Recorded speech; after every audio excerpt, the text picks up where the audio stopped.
नमस्कार, मैं ऋचा धीमान। इस वक्त हम सीवन में मौजूद हैं और आपको बता दें कि कल 2 मार्च को वोटिंग होनी है और सीवन में पहली बार नगर पालिका के चुनाव होने जा रहे हैं और सभी प्रत्याशियों ने अपना दमखम दिखा दिया है। और आज की मैं बात करूं तो आज हम सभी पत्रकार यहां पर मौजूद हैं जिन्होंने ग्राउंड जीरो की रिपोर्टिंग की है। तो हमारे साथ, मैं आप लोगों को बता दूं, हमारे साथ जुड़ चुके हैं संदीप बागड़ी जी, मोहित गुलाटी, मैं ऋचा धीमान, पंजाब केसरी से हैं जयपाल रसूलपुर, मोहन नायक और नसीब सैनी, जिन्होंने, आपको बता दूं मैं, कि सीवन में ग्राउंड जीरो की रिपोर्टिंग की है। और आज इन्हीं लोगों से हम जानेंगे कि क्या कुछ विश्लेषण जातीय समीकरण के आधार पर और ग्राउंड जीरो की रिपोर्ट क्या कुछ कहती है। तो चर्चा को हम शुरू करेंगे जी। सबसे पहले बागड़ी जी, आपसे शुरुआत हम करेंगे। क्या लगता है आपको, ग्राउंड जीरो से हमने पूरा कवर किया है, जातीय समीकरण के आधार पर अगर हम बात करें तो क्या लगता है आपको, क्या समीकरण बैठते हैं? जी ऋचा धीमान, शुक्रिया। तो सबसे बड़ी बात यह है कि सीवन नगर पालिका चुनाव जो है पहली बार चुनाव होने जा रहा है। तो पहले ये पंचायत थी, तो कहीं ना कहीं जो सीवन नगर पालिका चुनाव है, नए तौर तरीके जो है लोगों को देखने को मिल रहे हैं। पहले चुनाव पंचायत का होता था, 3-4 कैंडिडेट होते थे। हमने देखा कि एक एक घर के दरवाजों पर आज 8 से 10 कैंडिडेट के पोस्टर लगे हुए हैं। तो ये भी सीवन वालों के लिए एक नई बात थी। लेकिन इस नई बात में कहीं ना कहीं कुछ लोगों ने, जो कैंडिडेट हैं, उन्होंने एक हाईटेक तरीके से अपना प्रचार किया। तो कहीं ना कहीं वो बेशक राजनीतिक घरानों से नहीं थे, लेकिन उनको कहीं ना कहीं एक जन समर्थन मिलता हुआ नजर आया। उनके कार्यक्रम को बड़े करीब से देखा गया। तो कहीं ना कहीं ये लग रहा था कि वो बड़ी राजनीतिक पार्टियों के लोग हैं, उनको बड़े मजबूती से टक्कर दे रहे हैं, बड़ा मजबूती से उनके सामने खड़े हैं। और रही बात जातीय समीकरणों की, वो तो हम आगे चर्चा करेंगे।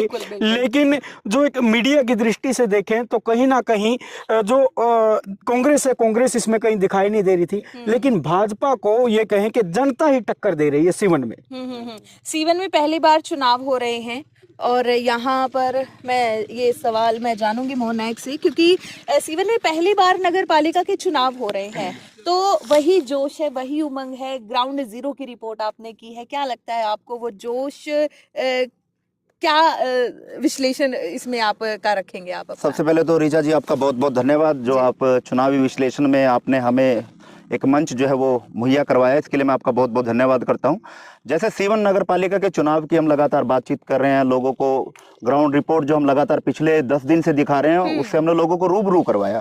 सबसे बड़ी बात यह है कि पहली बार जनता जो है, जनता अपने मत से जो है वो चेयरपर्सन को चुनेगी, यानी कि अपना नुमाइंदा चुनेगी। पहले खरीद फरोख्त होती थी, पार्षद जो वो चेयरमैन को चुना करते थे, लेकिन अब की बार डायरेक्ट जो है वो जनता जो है वो चेयरमैन को चुनेगी। लेकिन सबसे बड़ी बात, सबसे बड़ा मुद्दा फिर वही आता है कि आखिरकार यहाँ से ग्राउंड रिपोर्ट पर जब हमने बात की तो कौन सा प्रत्याशी है जो इस समय अप चल रहा है, कौन सा प्रत्याशी है जो वो दूसरे नंबर पर चल रहा है, कौन सा प्रत्याशी है जो वो तीसरे नंबर पर चल रहा है।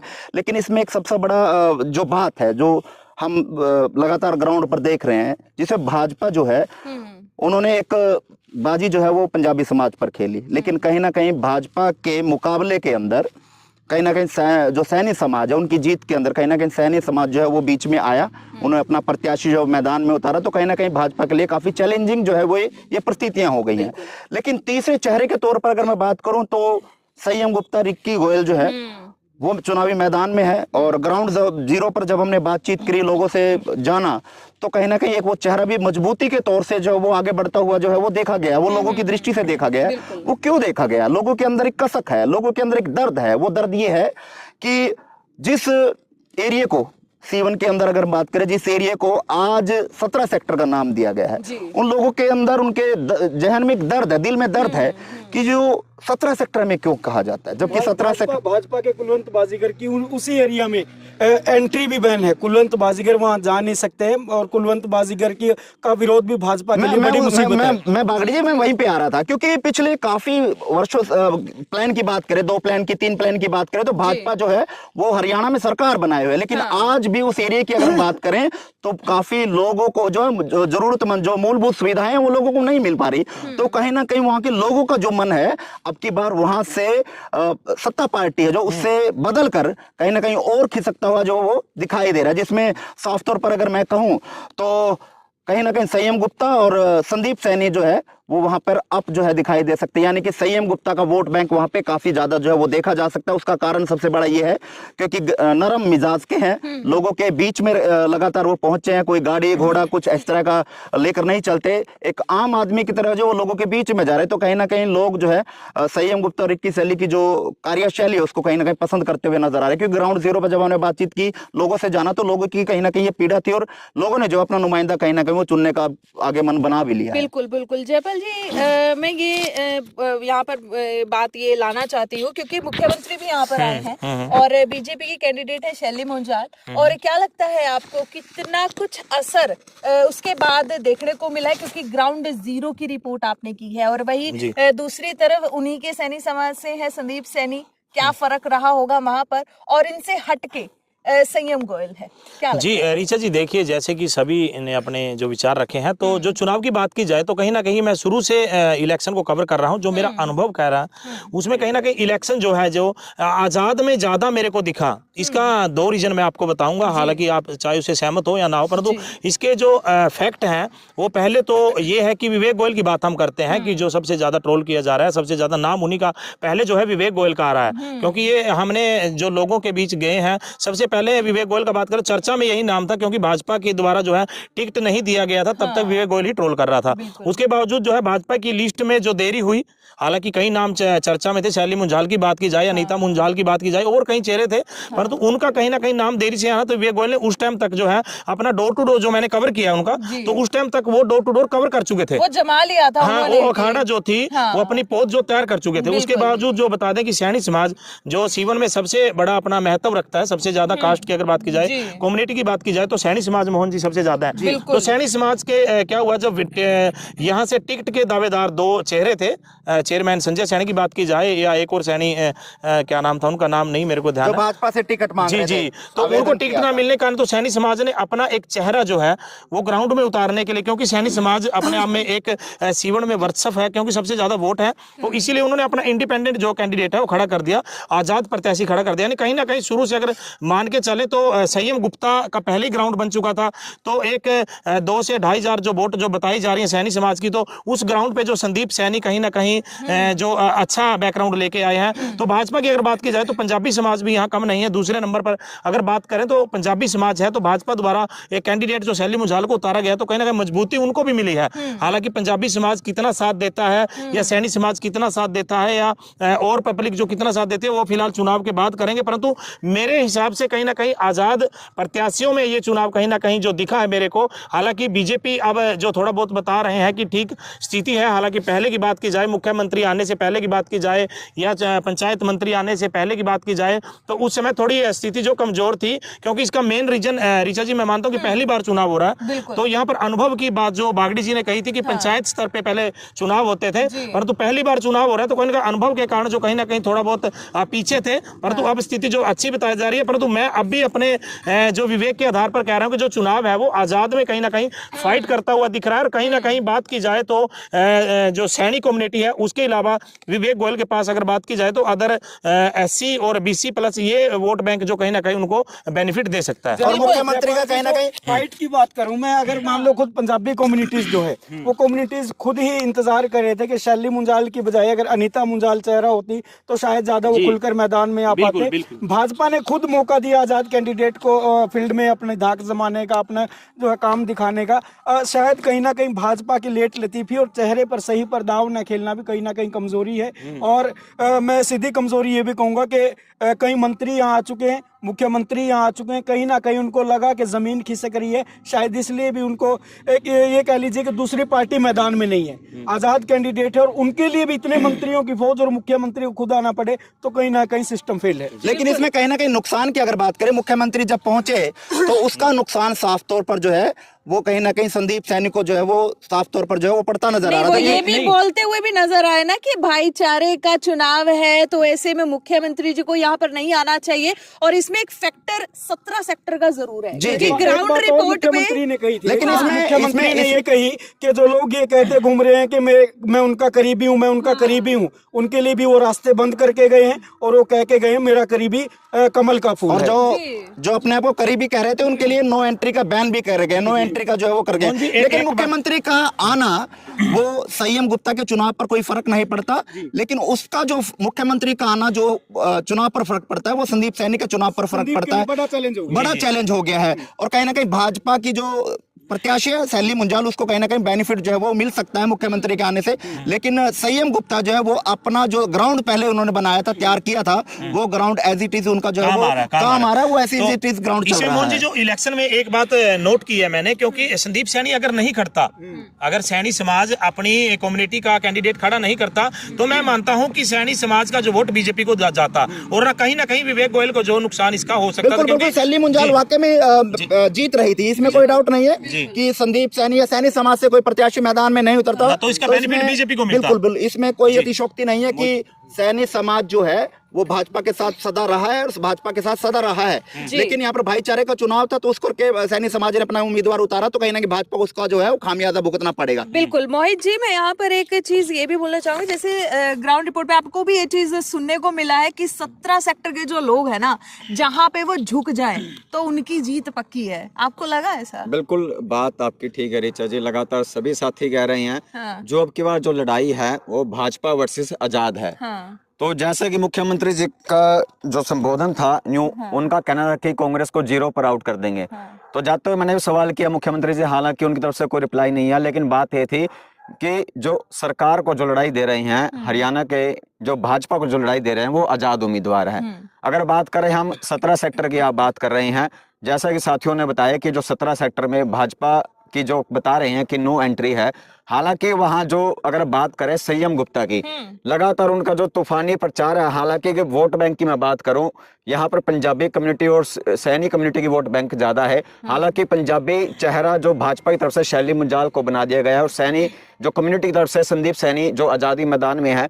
लेकिन बात करूं अदर कास्ट की, संयम गुप्ता, हालांकि अगर बात करूं अग्रवाल समाज की वोट बैंक इनके मुकाबले में इतना नहीं है, लेकिन कहीं ना कहीं जो संयम गुप्ता है वो अदर कास्ट में वोट बैंक में सेंधमारी करते नजर आ रहे हैं। जैसा कि आपने बताया 17 सेक्टर की बात कर लूं, पुरानी टंकी के पास बात कर लूं, वहां ऐसा जो वहां के जो इलाके के जो बाशिंदे हैं, वहां के रहने वाले हैं, वो लगातार जैसे रिक्की गोयल वहां पर मैंने देखा भी है चुनावी प्रचार में, रिक्की गोयल का संयम गुप्ता के लिए लगातार जो मेहनत कर रहे थे, तो वहां के लोगों का जो कहीं ना कहीं प्यार और सहयोग वो संयम गुप्ता के प्रति नजर आ रहा था भी। अब देखना ये है कि कहते भी हैं, अगर आपने रामायण में देखी थी, यही रात अंतिम यही रात बारी, यानी जो आज की रात है, इन प्रत्याशियों की मेहनत का फल वो कल वोट में तब्दील होगा या नहीं होगा, वो सीवन इलाके की जनता ने तय करना है। लेकिन कहीं ना कहीं मुझे लगता है अग्रवाल समाज का वोट बैंक कम होने के बाद भी जो संयम गुप्ता, जो रिक्की गोयल है, वो मैदान में लगातार त्रिकोणीय मुकाबला उन्होंने बना रखा है।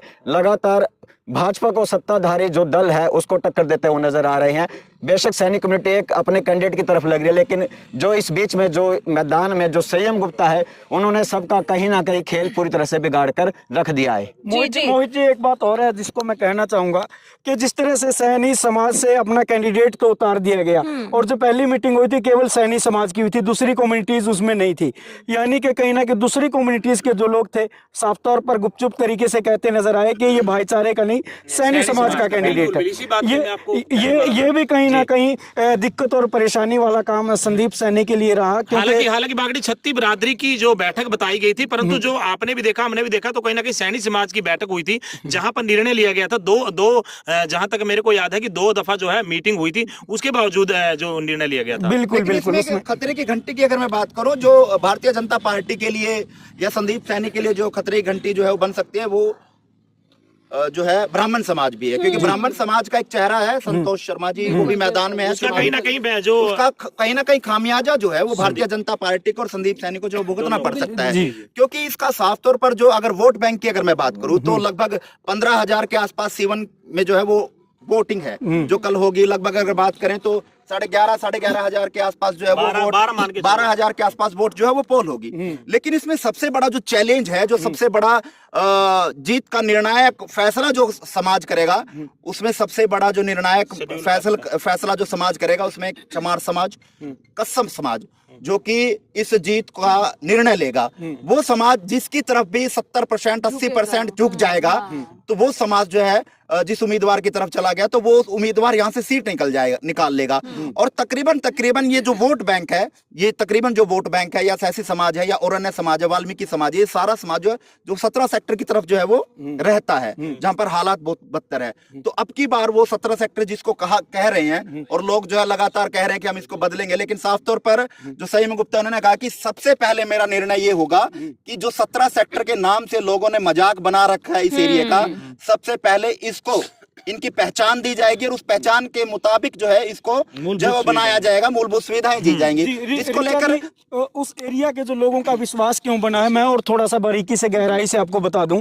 गरीब तबके के लोग हैं, दिहाड़ी मजदूरी करते हैं, उनका सबसे बड़ा कहना यह था कि लाला है, नरम है, कड़ी भी मोड़ लेंगे, कड़ी कोई अगर काम धंधे की जरूरत पड़ी है तो लाला ने ना तो कड़ी नौकरी लागना, इन्हें तो सिर्फ माँ में लाने हैं। इस तरह की जो बातें सामने है, कहीं ना कहीं गरीब लोगों का विश्वास भी इसलिए बना है कि लाला ने कुछ नहीं करना, ना अपने छोरे लुआने, ना परिवार लुआना, तो लाला जो सेठ लोग हैं, इसका इन ऐसे कामों पे लगते नहीं है, तो कहीं ना कहीं नगर पालिका में काम धंधे जो होंगे वो हमारे काम आएंगे। ये भी कहीं ना कहीं विश्वास बना लोगों का कि नरम आदमी है। जी बिल्कुल। यहाँ पे मैं नसीब से भी पूछूंगी, क्योंकि शैली मुंजाल के लिए मुख्यमंत्री आए और रोड शो हुए हैं, संदीप सैनी का भी और संयम गोयल का भी। क्या लगता है आपको, किसका पलड़ा आपको भारी लगा है? हाँ, संतोष शर्मा का भी हुआ है। आपका मैं कहना चाहूंगा कि जब से चुनाव चला हुआ है तब से हम इसकी कवरेज भी कर रहे हैं। इनका बीजेपी ने जब टिकट अनाउंस नहीं की थी, तो यहाँ एक गेम प्लान था कि सैनी को मिलेगी या पंजाबी को मिलेगी।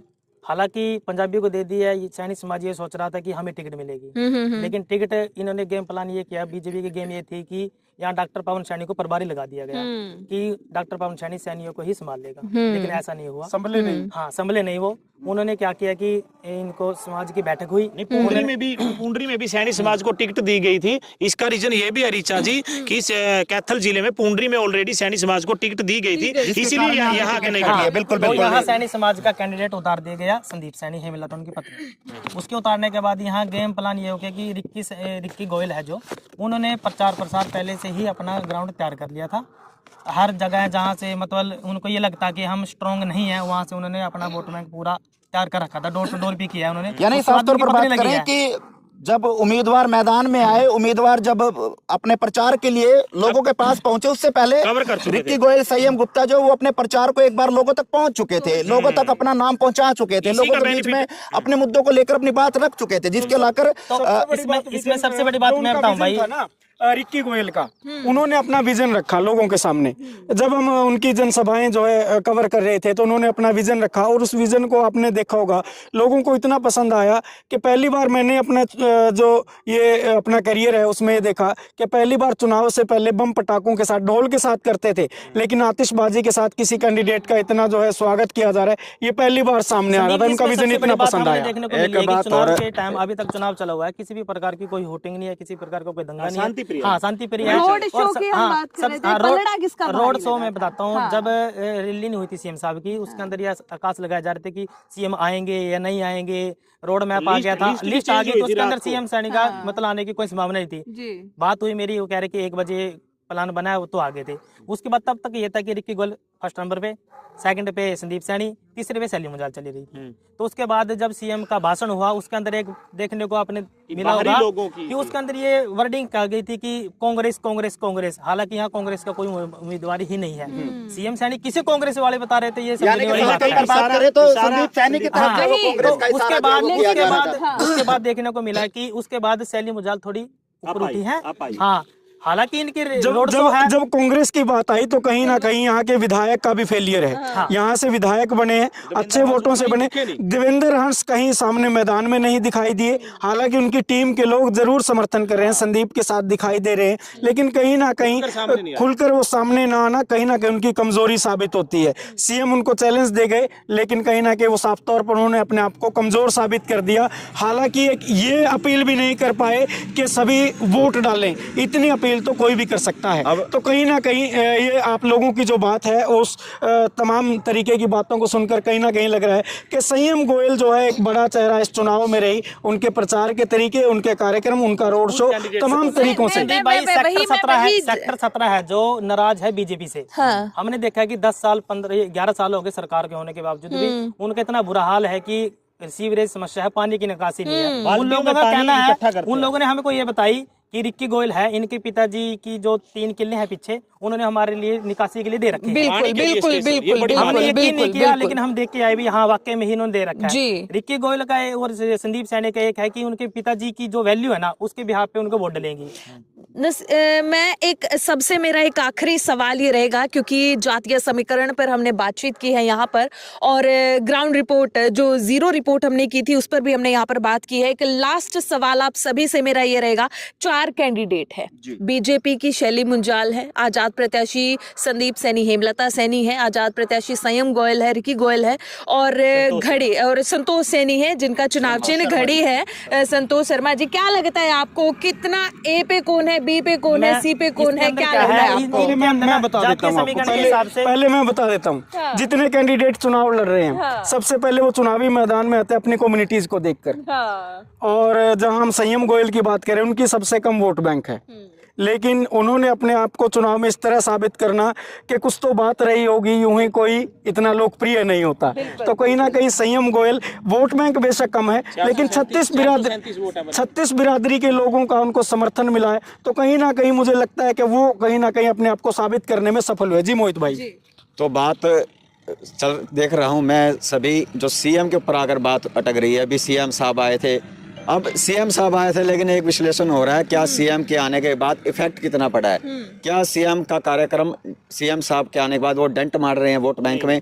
जैसे आपने बताया जो सैनी वोट बैंक है, सीएम साहब का आने का यहाँ पर मकसद सिर्फ एक था, जो सैनी वोट बैंक जो एक जा रहा है भी उसमें कहीं ना कहीं डेंट मार के बीजेपी की तरफ से सीएम के आने के बाद ना कहीं ना कहीं सैली मुंजाल को कुछ ना कुछ बेनिफिट होगा, इसमें नो डाउट कोई भी नहीं। मोहन भाई, जो इन्होंने बात की है मोहित ने, वो बात ये कह रहे हैं कि सीएम साहब आने का जो बेनिफिट इनको मिला है या नहीं मिला है, सैनी समाज में जो है डेंट नहीं लगा। मैं आपको क्लियर कर देता हूं, क्योंकि सैनी समाज की जैसे हम भी जाते हैं, मिलते हैं, बात करते हैं, सैनी समाज पूरी तरह से एकजुट है और उनको डेंट नहीं लगा। परंतु ग्राउंड लेवल की अगर बात की जाए तो सैली मुंजाल जो अब बैकवर्ड की बात की जाए या शेड्यूल कास्ट जिसे 17 सेक्टर नाम दिया गया, वहां कहीं ना कहीं डोर टू डोर कर रही है। परंतु उससे ज्यादा अगर बात की जाए तो वहां पर जो लोकप्रियता है, जो मतलब फेमस है, वहां पर तो रिक्की गोयल है, जो नसीब ने अभी बताया कि 3 एकड़ जो अपनी जमीन है पानी की निकासी के लिए जो दी है, उसको लेकर कहीं ना कहीं उसका बेनिफिट जो है मिलता हुआ दिखाई दे रहा है। वही जयपाल जी, मैं इसी पे एक बात और मैं जोड़ती हूँ कि लोग ये भी तो बोलते हुए नजर आए कि जो सैनी समाज है, जो संदीप सैनी की तरफ लगा हुआ है, अगर वो मुख्यमंत्री के आने के बाद उनकी तरफ ना जाए, उसका प्रभाव नहीं, अगर मुख्यमंत्री के आने के बाद उधर नहीं जाए तो सीधी सी बात है कि देखो सैनी समाज ने अपना कैंडिडेट खड़ा किया। हाँ। शुरू से यही नारा चला, हालांकि संदीप सैनी इनने कभी ये नहीं बोला कि हम सैनियों द्वारा खड़े किए गए हैं। हाँ। पर तो इसका कहीं ना कहीं बात ये आई है कि सैनी समाज जो है 36 बिरादरी ने जो खड़ा किया है, और मैं नहीं मानता कि इसमें जो है सैनी समाज को कोई ना कोई नुकसान, क्योंकि सैनी समाज के अलावा जो संदीप अदर कास्ट की बात की जाए तो वहां भी कहीं ना कहीं 150 वोट जो है वो लेके चल रहा है। तो इनमें अगर बात की जाए तो संयम गुप्ता, क्योंकि सैनी समाज और जो पंजाबी समाज के छोड़कर बात करें तो कहीं ना कहीं संयम गोयल जो है, विवेक गोयल का अच्छा नाम है, तो कहीं ना कहीं वो अप अदर कास्ट में जो है वो दिख रहा है। इसमें गौर फरमाते अगर हम देखें, अगर हम कल के रोड शो पे जाएं, जो तमाम रोड शो निकले, तमाम कैंडिडेटों के जो रोड शो निकले, अगर उस पे हम बारीकी से गौर फरमाएं तो सैनी समाज के रोड शो पे बात करें, संदीप सैनी के रोड शो पे बात करें, तो आपने अगर बारीकी से देखा तो सैनी समाज के लोग उसके अंदर थे सिर्फ। अगर हम बात करें सैली मुंजाल के कार्यक्रमों की बात करें या उनके रोड शो की बात करें, उनके प्रचार की बात करें, तो आपने वहां पे पंजाबी समाज के लोग ज्यादा देखे होंगे। पंजाबी समाज के लोग जो है वो वोट मांगते देखे होंगे, उनके साथ चलते देखे होंगे। वहीं पर संतोष शर्मा की अगर हम बात करें तो उनके साथ ब्राह्मण समाज के लोग साथ चलते देखे होंगे। लेकिन एक सीवन में एक ऐसा चेहरा है जो पिछले काफी समय से लोगों के बीच में जा रहा है और जिनकी वोट बैंक भी बहुत कम है, लेकिन उनके रोड शो के अंदर इतनी भीड़ आना, 36 बिरादरियों का लोगों का साथ देना, 36 बिरादरी के लोग जो है उनके साथ वोट मांगते हुए नजर आते, तो कहीं ना कहीं संयम गुप्ता यहाँ पर जो वो कहीं ना कहीं मजबूत होते हुए दिखाई दे रहे हैं। तो क्या लगता है आपको? मैं एक बात और दोबारा कहना चाहूंगा, जैसे कि आपने कहा कि जब बातचीत अंतिम समय पे है, यानी हाँ। बातचीत को हम खत्म करना चाह रहे हैं। जी। अभी पहले पे कौन है, दूसरे पे कौन है। हाँ। जैसा बागड़ी जी ने बताया भी, हर जो कैंडिडेट है वो पहले अपने समाज की वोट लेकर चलता है, चाहे शैली मुंजाल हो पंजाबी कम्युनिटी से या संदीप। लेकिन एक बात और मैं चाह रहा हूँ, जैसे आपने बताया भी 4 कैंडिडेट हैं, सुदर्शन शर्मा चाहे बेशक प्राध्यापिका है, लेकिन इस बीच मुझे लगता है कि ये जो मुकाबला है वो संयम गुप्ता ने त्रिकोणीय सबसे ज़्यादा बनाकर रखा है। क्योंकि बेशक अग्रवाल समाज की वोट कम है, लेकिन जो अगर बात करें शर्मा की, पंडितों की वोट चाहे 1000 से 1200 वोट है, लेकिन वो इतनी पहचान अभी तक चुनाव में नहीं बना पाए हैं जितनी संयम गुप्ता ने बनाई है। हालांकि उनका वोट बैंक बेशक समाज के मुकाबले कम है, लेकिन उन्होंने सत्ताधारी दल यानी भाजपा को सीधी टक्कर सामने दे रही हैं। बेशक अदर कम्युनिटी की बात करें, सैनी कम्युनिटी बेशक अलग वोट बैंक अपना कैंडिडेट उतार रखा है, लेकिन ये जो बीजेपी को सत्ताधारी दल को सीधा सामने ही टक्कर देते नजर आ रहे हैं संयम क्या गुप्ता। लगता है आपको फर्स्ट पे कौन है? देखो, अगर सत्ताधारी दल की अगर हम बात करें, बीजेपी का जो साइलेंट है, जो वोट है, साइलेंट वोट, हालांकि जो पंजाबी अपना हम बात करें, सैनी और ब्राह्मण वोट बैंक के समय डिवाइड हो चुका है, बीजेपी का कोर वोट बैंक अलग हो चुका है। लेकिन अदर कास्ट की हम बात कर रहे हैं, बता रहे हैं, संयम गुप्ता अदर कास्ट पर उसमें कौन अप लग रहा है जो अदर फाइट में अगर बात करें तो संयम गुप्ता और मैं मानता हूं शैली मुंजाल के बीच में जो है वो फाइट देखने को मिल सकती है। हाँ जी, इसमें ना सबसे बड़ी देखने की बात ये है कि जितना जोड़ तोड़ लगाना था अब लगा लिया है। अब एमसीयू के ऊपर डिपेंड कर रहा है। जैसे कि सैनी समाज के कितने एमसी खड़े हो रखे हैं, 13, ठीक है, पंजाबी के कितने हो रहे हैं। लोगों के माइंड में ये जाता है कि ये सभी के सभी यही क्यों जीते, पंजाबी के क्यों जीते, सैनी के क्यों जीते, पंडितों के क्यों जीते, बढ़िया एक बड़ा पॉइंट है कि अगर चेयरपर्सन की कुर्सी पर बैठाएं तो इस समाज को नहीं, नहीं, मोहन जी मैं बता दूं, सबसे बड़ी पंजाबी समाज के जो चेहरे थे उनमें से मुझे जहां तक मेरी जानकारी है, पंजाबी समाज ने जो है वो बिठा दिए। सैली मुंजाल के समर्थन में कहें या कुछ भी कहें, उन्होंने जहां तक मेरी नॉलेज है उन्होंने बिठा दिया। पर तो सैनी समाज की अगर बात की जाए तो 13 एमसी जहां तक ज्ञात है कि 13 एमसी ऋचा जी चुनाव लड़ रहे हैं। टक्कर किसकी आप मानते हैं? टक्कर देखिए, कहीं ना कहीं मैं तो आजाद कैंडिडेट के रूप में जो चुनाव पूरा देख रहा हूं। हालांकि सैली भी पीछे नहीं है, जो भाजपा की शुरू से नीति रही है कि साइलेंट वोटर जो बागड़ी जी उनके होते हैं, परंतु मैं संयम गुप्ता को कहीं ना कहीं अप लेके चल रहा हूं। इसका रीजन है कि सबसे पहले ग्राउंड में कौन आए, संयम गुप्ता आए। जब तक टिकट अनाउंस हुई तब तक डोर टू डोर किसने किया, संयम गुप्ता ने किया। अदर सभी अपनी कम्युनिटी को लेकर पहले चल रहे हैं, परंतु अदर कास्ट की अगर बात की जाए तो कौन जो सभी में जा रहा है, सभी में जो साथ मिल रहा है, तो उसमें कहीं ना कहीं संयम गुप्ता, विवेक गुप्ता। हमने स्टार्टिंग से एंडिंग तक उनका जो प्रचार था कहीं ना कहीं एक वे में ही चला, ऊपर उठा है, कम नहीं हुआ, ये बड़ी हमने बात सभी है। का प्रोग्राम देखा है, जितनी भीड़ दिखी गोयल के प्रोग्राम में दिखी इतनी कहीं नहीं दिखी। संदीप सैनी का भी देखा, सैली मुंजाल का भी देखा। सैली मुंजाल की रैली में भारी लोग थे, कोई सुजुम्मा, कोई खानपुर, कहीं कहीं से आए हुए थे। अब सबसे बड़ा पॉइंट ये है कि एमसी है, जिसके ज्यादा एमसी होंगे उसका पलड़ा सबसे नीचे जाएगा। क्यों जाएगा? किसकी मानते हैं? टक्कर है, रिक्की गोयल नंबर 1 रहेगा, दूसरे पे सैली, तीसरे पे संदीप सैनी रहेगा। अच्छा जी, टक्कर बिल्कुल सेम वही बात है जैसे हमने बताया कि 36 बिरादरी का जो चाहता है, 36 बिरादरी जिसके साथ चल रही है, वो रोड शो में भी देखने को मिला। संयम गुप्ता जो वो पहले नंबर पर जो है इस समय चल रहे हैं। कयामत की रात है, क्या होगा वो तो 12 तारीख को पता लगेगा। दूसरे नंबर पर अगर बात करें तो कहीं ना कहीं मुख्यमंत्री आए हैं, तो कुछ ना कुछ वोट बैंक जो वो सैली मुंजाल के खाते में जरूर जाएगा। तो कहीं ना कहीं सैली मुंजाल जो है वो अप होती दिखी है। संदीप सैनी की अगर बात करें तो उनका समाज का जो वोट बैंक है वो शायद वहीं तक सिमट कर संदीप का रह जाए, जिसको लेकर तीसरे नंबर पर संदीप सैनी जो रह सकते हैं। बाकी संतोष शर्मा वो चौथे नंबर पर अपना स्थान बनाए हुए हैं। जी जी, तो ये तमाम बातचीत आप लोगों ने यहाँ पर सुनी है। ग्राउंड जीरो की रिपोर्ट हमने की थी और तमाम ये विश्लेषण में निकल कर आया है कि जो 36 बिरादरी का साथ लेकर चल रहे हैं, संयम गोयल जो है वो पहले नंबर पर नजर आ रही हैं। लेकिन ये तो आने वाला वक्त ही बताएगा कि लोग किसी छोटी सरकार का जो ताज है वो पहनाने वाले हैं। आप लोग C1 से इस वीडियो को देख रहे हैं, तो तमाम पत्रकारों का मैं यहाँ पर शुक्रिया अदा करूंगी जिन्होंने अपनी अपनी बात यहाँ पर रखी है। तो C1 से इस वीडियो को अगर आप देख रहे हैं तो वीडियो को ज्यादा से ज्यादा शेयर करनी है आप लोगों ने, और कमेंट में अपनी राय आप लोगों ने जरूर देनी है। एक बात और ऋचा जी कि दर्शकों को हम ये भी कहेंगे कि कल सुबह जो है अपना वोट जरूर करें। बिल्कुल बिल्कुल, यही अपील करते हैं हम कि C1 की जनता, कलायत की जनता है, पुंडरी की जनता है, तो जरूर आप लोग घर से निकलिए, वोट जरूर करिए। वोटिंग का बटन दबाने से पहले 1 मिनट 1 सेकंड अपने दिमाग में सोचिए, दिल पर हाथ रखिए, दिमाग में सोचिए कि C1 को विकास की ओर, C1 को ऊंचाइयों की ओर कौन सा चेहरा लेकर जा सकता है, और कौन सा वो व्यक्ति है जिसके पास सब कुछ है, सिर्फ सेवा भाव से जो मैदान में है। तो ये चीज सोचकर अपना जो है वो वोट डालें और उसके बाद जो है अपने वोट मतदान जी बिल्कुल, मुकाबला बड़ा कड़ा मुकाबला है, तो ज्यादा से ज्यादा वीडियो को शेयर करनी है। दीजिए हमें इजाजत, धन्यवाद। नमस्कार।